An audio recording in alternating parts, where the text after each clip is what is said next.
Hi everyone, welcome to MA DSC tricks. మనము biology classes అయితే DSC students కోసం prepare చేయడం జరుగుతుంది. అందులో భాగంగా మనం నైన్త్ క్లాస్ ఫినిష్ చేసాము. అదేవిధంగా సిక్స్త్ క్లాస్ జనరల్ సైన్స్లో ఉన్నటువంటి బయాలజీ లెసన్స్ కూడా ఫినిష్ చేసాం.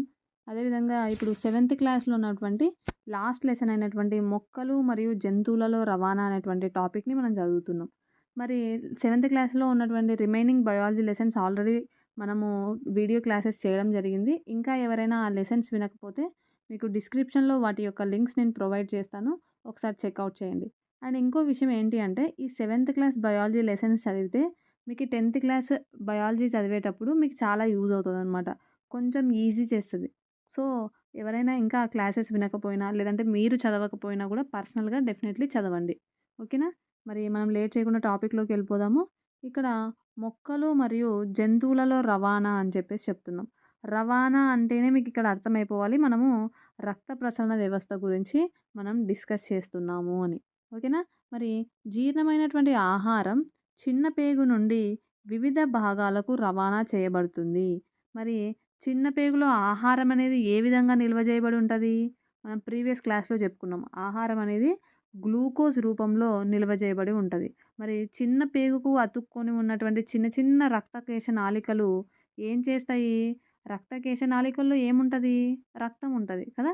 మరి ఆ రక్తంలోని ఆక్సిజన్ అనేది ఈ గ్లూకోజ్‌ని మోసుకొని పోయి వివిధ శరీర భాగాలకు అందజేయడం జరుగుతుందనమాట. ఓకేనా?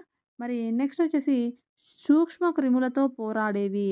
మరి మన దేహంలో సూక్ష్మ క్రిములతో పోరాడేవి ఏవి అంటే వైట్ బ్లడ్ సెల్స్, అంటే తెల్ల రక్త కణాలనేవి మన శరీరంలోకి ఏవైనా అపాయకరమైనటువంటి సూక్ష్మజీవులు వచ్చినప్పుడు వాటితో పోరాడుతుందనమాట.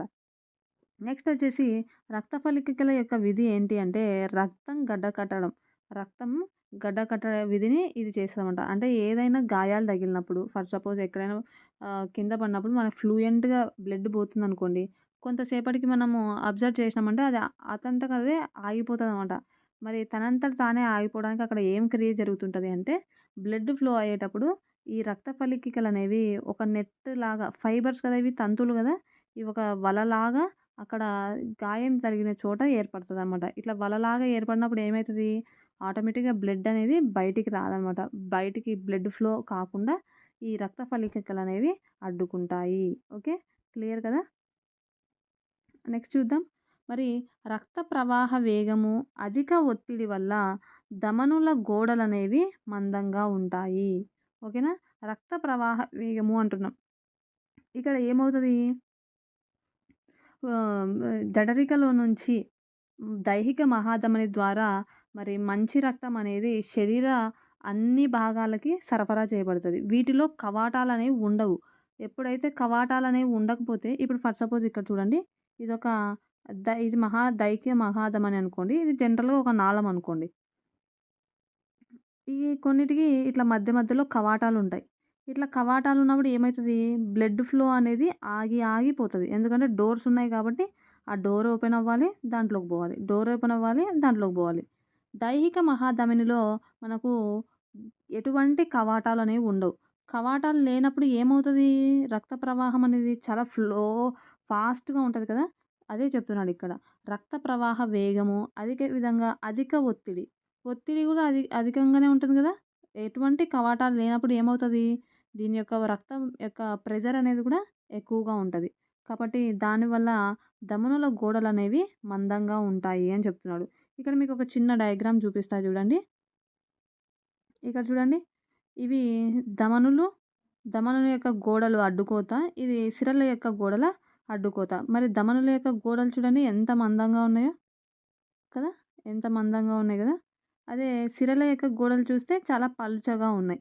కాబట్టి ఇది గూడా మనకు చాలా ఇంపార్టెంట్ అనమాట. ఓకే. నెక్స్ట్ చూడండి. నాడీ స్పందన. నాడీ స్పందన అనేది ఎలా తెలుస్తది అంటే, ధమనులలో ప్రవహించే రక్తం కారణంగా మనకు నాడీ స్పందన అనేది తెలుస్తదనమాట. మరి మన చేతి దగ్గర మణికట్టు దగ్గర మనం ఒకసారి గట్టిగా ఒత్తి చూసినప్పుడు మనకేమవుతది? ద ధమనులలో ఉండేటువంటి రక్తం అనేది దాని ప్రవాహం వల్ల నాడీ స్పందన అనేది ఏర్పరుస్తది. అప్పుడు మనకి కొంచెం తగులుతున్నట్టు అనిపిస్తది. నాడీ చెక్ జేస్తాం జనరల్‌గా అప్పుడప్పుడు. మనం గూడా ఆడుకుంటాం. ఆడుకునేటప్పుడు చిన్నప్పుడు అట్లాంటప్పుడు అబ్జర్వ్ చేసుంటాం. కదా! అది ఎలా అంటే ధమనులలో రక్త ప్రవాహం వల్ల అక్కడ నాడీ స్పందన అనేది మనము అబ్జర్వ్ చేయగలుగుతున్నామనమాట. ఓకేనా? నెక్స్ట్ వచ్చేసి విశ్రాంతి స్థితిలో ఉన్నప్పుడు మానవుని యొక్క గుండె ఎన్ని సార్లు కొట్టుకుంటుంది అంటే 72-80 సార్లు కొట్టుకుంటదనమాట. ఓకేనా? మరి మనం ఆల్రెడీ ప్రీవియస్ క్లాస్‌లో నేర్చుకున్నాం. వయోజనుడైతే వయోజనుడైతే నిమిషానికి ఎన్ని సార్లు శ్వాసిస్తాడు అంటే ఏంటి? 15-18 సార్లు శ్వాసిస్తాడు. అదే శారీరక శ్రమ చేసినప్పుడు ఎన్ని సార్లు శ్వాసిస్తాడు అంటే ఎన్ని సార్లు? 25 సార్లు శ్వాసిస్తాడు. ఓకేనా? మరి నెక్స్ట్ చూద్దాం. చాలా ఇంపార్టెంట్. సిరల్లో కవాటాలు ఉంటాయి అంటున్నాం. సిరలలో కవాటాలు ఉంటాయి అంటున్నాం. మీకు 2018 డీఎస్సీలో వచ్చినటువంటి ఒక బిట్ చూపిస్తాను. ఒకసారి చూడండి. ఇది ఎస్‌జీటీలోనే అడగడం జరిగిందనమాట. ఓకే. క్రింది వానిలో కవాటాలు ఉండే వాటిని గుర్తించండి అని అడిగినాడు. ఆప్షన్ ఏ ధమనులు, ఆప్షన్ బి సిరలు, ఆప్షన్ సి శోషరస నాళాలు, ఆప్షన్ డి గుండె అని ఇవ్వడం జరిగింది.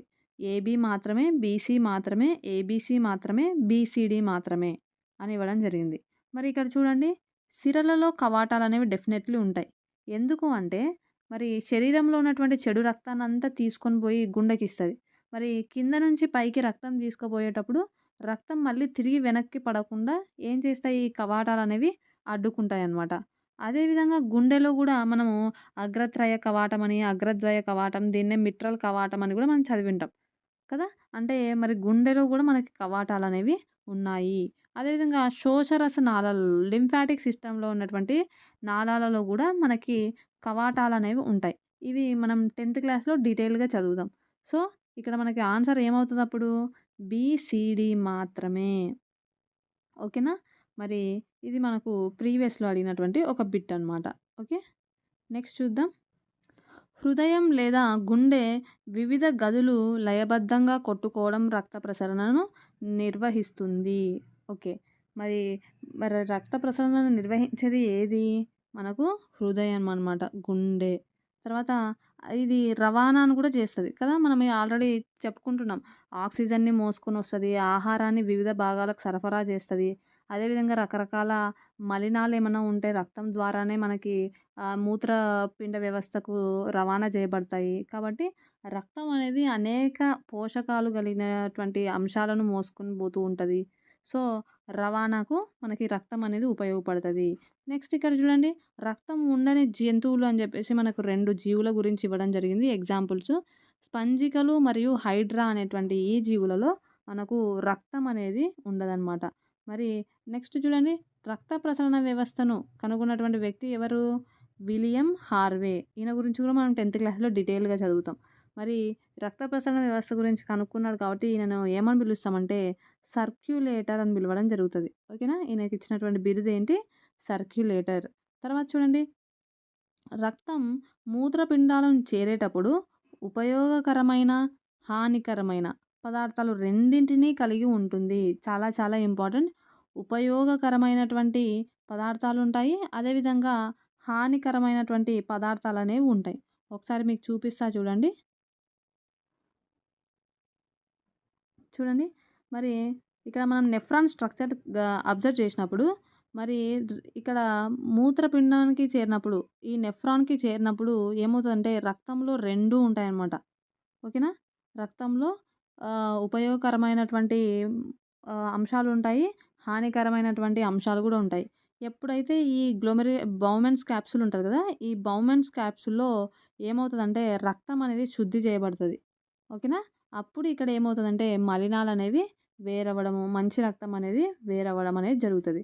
ఇది గూడా మనం 10థ్ క్లాస్‌లో బాగా క్లియర్‌గా చదువుదాం. ఓకేనా? జస్ట్ ఇప్పుడు మీకొక ఐడియా కోసం చూపించిన. ఓకేనా? నెక్స్ట్ చూద్దాం. చూడండి ఇక్కడ వయోజన మానవుడు 24 గంటల్లోపు ఎంత మూత్రాన్ని విసర్జిస్తాడు అంటే 1-1.8 లీటర్ల మూత్రాన్ని విసర్జిస్తాడనమాట. ఎవరు? వయోజనులు. ఓకేనా? మరి ఈ మూత్రంలో ఎంత శాతం నీరుంటదంటే 95% నీరుంటుంది.